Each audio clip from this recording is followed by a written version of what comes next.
আসসালামু আলাইকুম, সবাই কেমন আছো আপুরা? আলহামদুলিল্লাহ আমি ভালো আছি।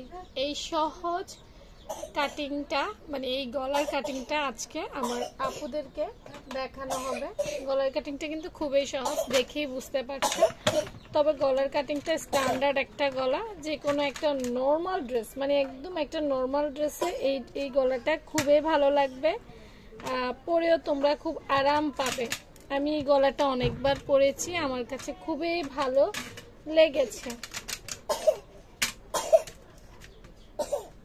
আচ্ছা, এই গলাটা কাটিং করার জন্য আমাদেরকে যেটা করতে হবে, প্রথমে একটা মেজারমেন্ট নিতে হবে।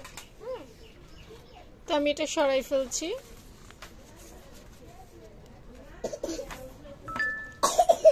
ভাঁজ দিব।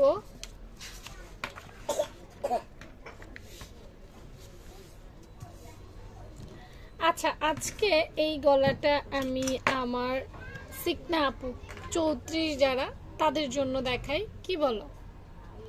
34 সাইজের জন্য।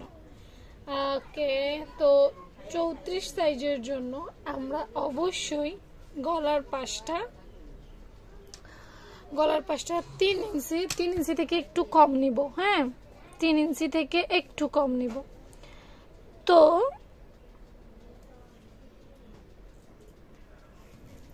5 থেকে 3 ইঞ্চি নিব। আমার স্কেলটায় ছোট ছোট তাই বড় করে নিচ্ছে।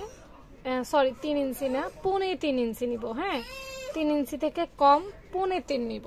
3 ইঞ্চি থেকে 2 সুতা কম নিতে হবে 34 সাইজের জন্য। কারণ হচ্ছে কিছু কিছু গলা আছে যেটা মেললে বড় হয়ে যায়, এই গলাটাও সেম মেললে বড় হয়ে যাবে তাই। আর এই ডিজাইনগুলো আমি অবশ্যই বক্রমের মেজারমেন্টে দেখাচ্ছি। আচ্ছা, লম্বায়ও আমি নিব 6.25। ঠিক আছে, 6.25। 6 থেকে 2 সুতা পরিমাণ কম। ওকে, তাহলে আমার মূল মেজারমেন্ট হয়ে গেছে। এরপর আমি যেটা করব, নিচ থেকে 2.5 ইঞ্চির মধ্যে, খেয়াল করো, এই নিচ থেকে 2.5 ইঞ্চির মধ্যে একটা দাগ দিব। ব্যাস, হয়ে গেল।